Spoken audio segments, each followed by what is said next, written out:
Snow is a crucial water resource, so it behooves us to be able to understand and predict how much there is and when it'll melt. Part of that puzzle is characterizing its internal energy, or its cold content, which is the amount of energy that it takes to begin melting the snow. It's a function of its density and temperature, but it's extremely difficult to measure without a complicated model or a field campaign, which requires some information that we just might not have on hand. So we might wonder, to what extent can a machine learning model help us estimate cold content? And how cheap could we get with the information that gets passed through that model? Could satellites be useful in that regard? Let's find out. So I chose this study site out of Colorado. It's pretty well instrumented. It's got a long record of snow pit measurements to validate a model with. People go out, dig into the snow, and take temperature and density measurements to get the cold content. And that happens every couple of weeks or so during the snow season. So in this case, we have a little less than 350 points to play with. And there's also an automated snowpack telemetry or snowtel site that measures the mass of the snowpack. That's daily or hourly. And from the satellites, I took the daily microwave brightness temperatures from a couple of different frequency channels, and that can tell us a little information about the snowpack's water content as well. I just extracted the data for each season instead of continuously, since the data set's pretty big. And then lastly, there's some hourly meteorology that gets measured on the ground at the site as well. And so, deriving some physically important variables, I end up with at most 14 predictors to mess around with. And we can see there's a good amount of multicollinearity there in that correlation matrix. But the data are split up into two camps mainly. One is a snapshot of the day that cold content was measured.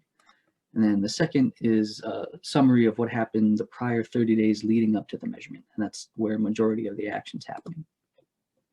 And I played around with a few different models, like regressing against the principal components, support vector regression, and a few decision tree-based ensemble methods. And it turned out that those did the best and behaved pretty similarly. I ended up going with the AdaBoost module in the sklearn library in Python with a decision tree base estimator. That one did the best out of all of these marginally. So I just used that for the rest of this little project here. And to get at how cheap we can get with the data, I took a couple of permutations from these three data streams. The fit for all of those cases is shown there on the right. We can see pretty quickly how the satellite measurements tend to struggle with the cold content estimate alone. And the measurements on the ground work out the best, even when we only have just the snowtel information, which is only 2 variables.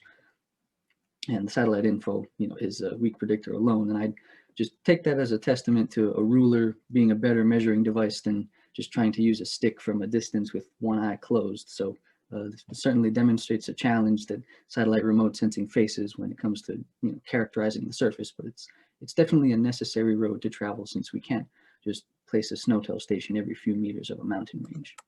But what's nice is that we can get a decent guess relatively quickly that adheres to some physical principles without resorting to an explicit physically based model. The remaining challenge, of course, is answering how we'd go about scaling this up to be spatially distributed and independent of snowtel and ground measurements altogether. But hopefully this quick investigation could still be insightful and maybe even spark some clever ideas down the road. Who knows? But that's it. Thanks for listening. This presentation was brought to you by some coursework taken from the brilliant minds at UCLA's Atmospheric and Oceanic Sciences Department. So this being my first dive personally into a machine learning exercise, I would love to hear if you have any questions, comments, or critiques about this little project. So feel free to leave those in the comment box. Cheers.